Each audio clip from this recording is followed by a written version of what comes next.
Sunday, the championship favorite Birmingham Stallions look to get ready for the playoffs in a showdown with the Tampa Bay Bandits. That's at 4 Eastern on Fox. Sunday, the New Orleans Breakers and the Houston Gamblers square off under the lights.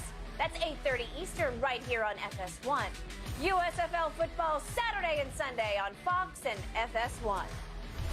Okay, so Steve Kerr feeling confident after the Warriors' Game 5 win.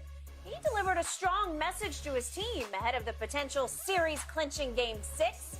In the locker room post-game, Kerr told the Warriors, quote, "We're going to finish this in Boston."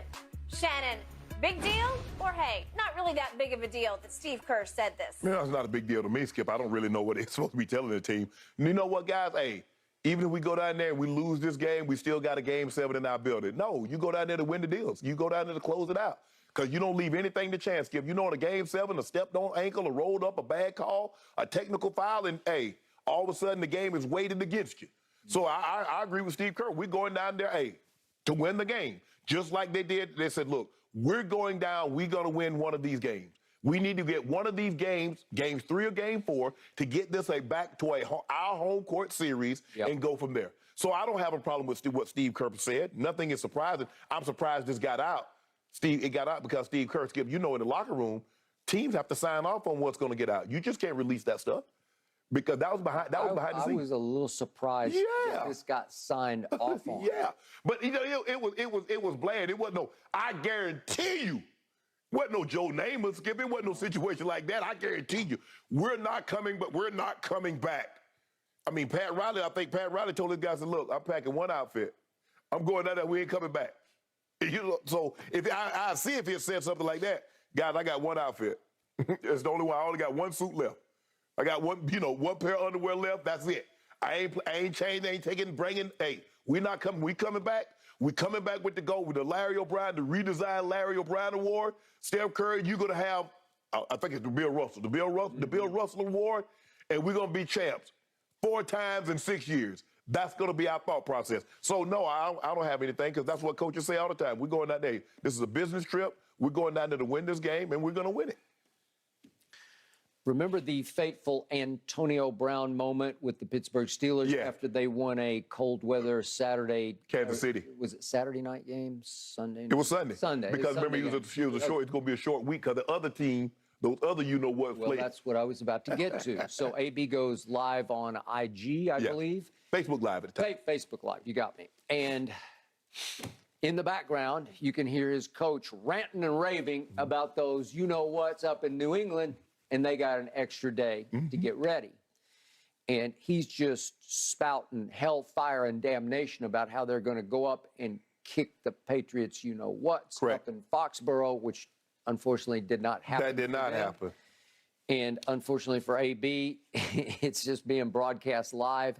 And it was a violation, obviously, of unwritten locker room rules. Correct. What's said in here stays in here, which is why I was a little surprised that somebody signed off on, we're okay with this being out there. Yeah.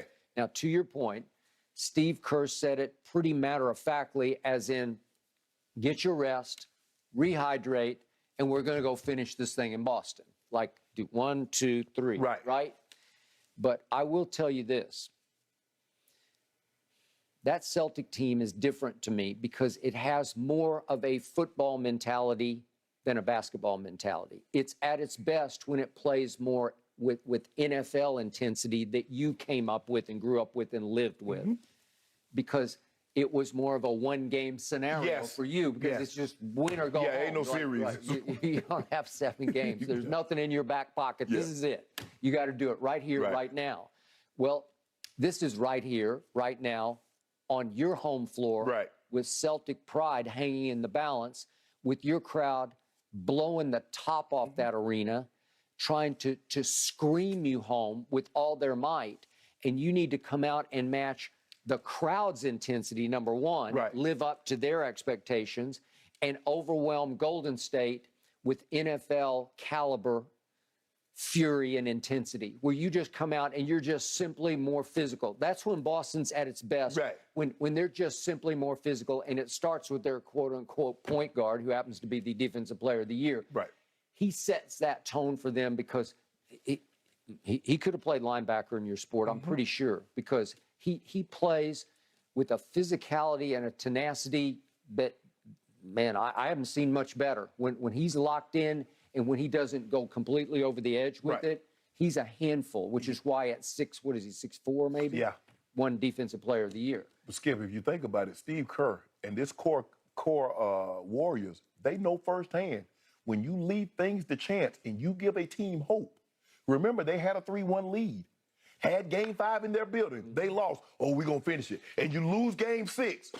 Now you've given team the ultimate confidence. I got it. Okay. So he's like, nah. Rest, rehydrate. We're going to go finish the job. I ain't trying to be back in 2016 to have a game 7. I got you.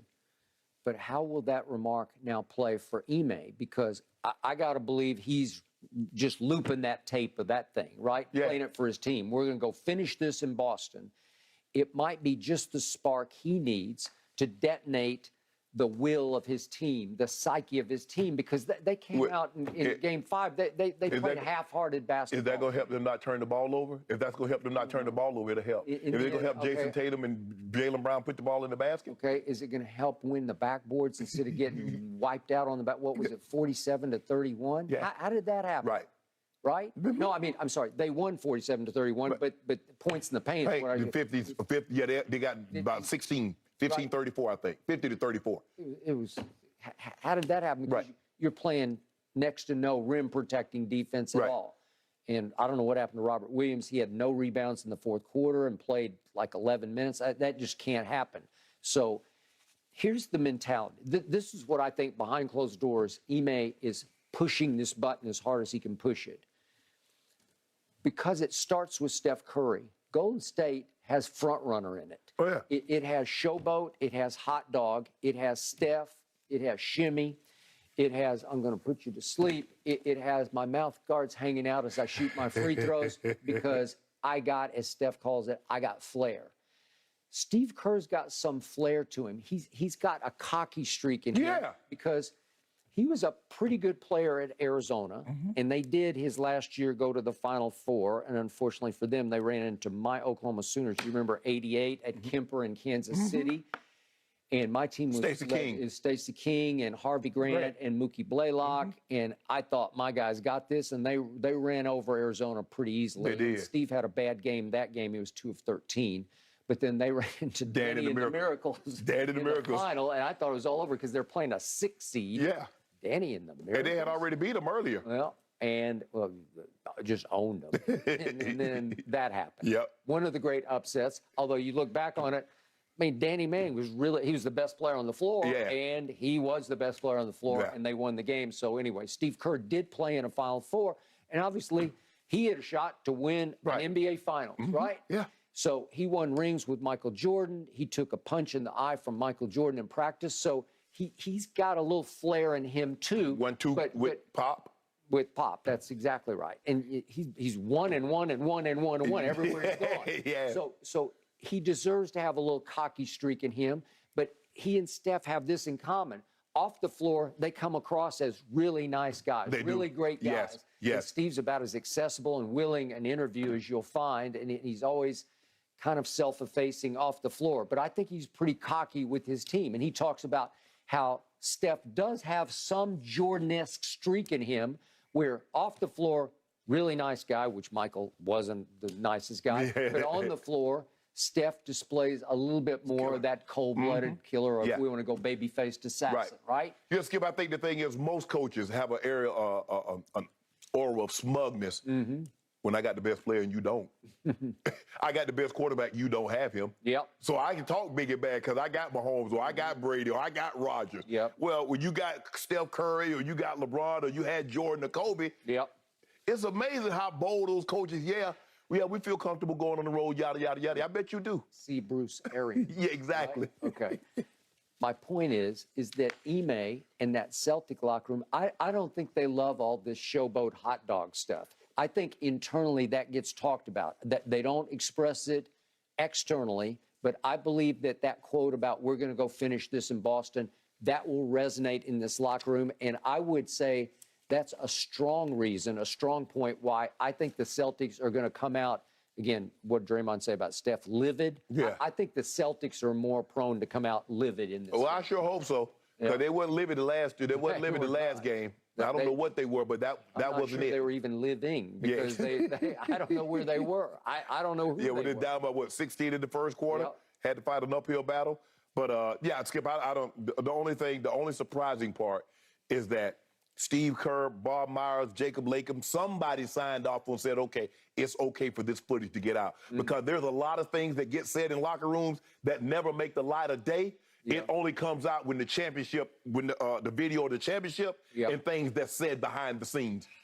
The owner, Lacob, who I've communicated with in the past, is also prone to making outrageous statements, right? Yeah, remember how we're going to redefine the game or revolutionize? Revolutionize the game. Well, that's the mindset of the organization. It's a really cocky organization. Of course. It borders on arrogance. Yes. And yet people right now are saying, you sure it wasn't all about KD? Well, show us. Okay, right. So here you go. Right. Now you got a chance to bookend, as you say, with no KD, no KD. Yeah, and I mean, they're responding too, Skip. I mean, you hear how the players, like, for a couple of the trips, you're allowed to take family members on the road. Everything is first class. And here's a guy that KD says, that's fine and good, but I don't want this anymore. I don't want that. I'll go somewhere else, and they maybe don't let me take my family on the road trips twice. They don't we might not have. I mean, I think everybody is first class. And I mean, everybody got iPod chargers and this station and big old nice $2,000 chairs, Skip, and you got TV monitors in your locker and all kind of things. Everybody has that now. But somebody told them no. And when you way up here and to get told no, remember, you're the Golden State Warriors. You're about to move into this $2.5 billion super mega state of the art. KD, we went out there and dug some dirt. Nah, but I ain't gonna be here for this. With a hard hat. Yeah, he had a hard hat on, had some red wing boots on, steel toe, and say, nah, but I ain't gonna play in it. I will as a visitor, but so it's nothing to it. They're going to finish this, says Steve Kerr. Okay. Well, Boston need to make him into a liar. He's How about putting the pressure on his own team. We will find out tomorrow night, guys. Yep. All right, back to the gridiron when Undisputed returns. Will Odell Beckham Jr. join the team he just beat in the Super Bowl? That'd be a little odd, right? We'll give you the very latest up next.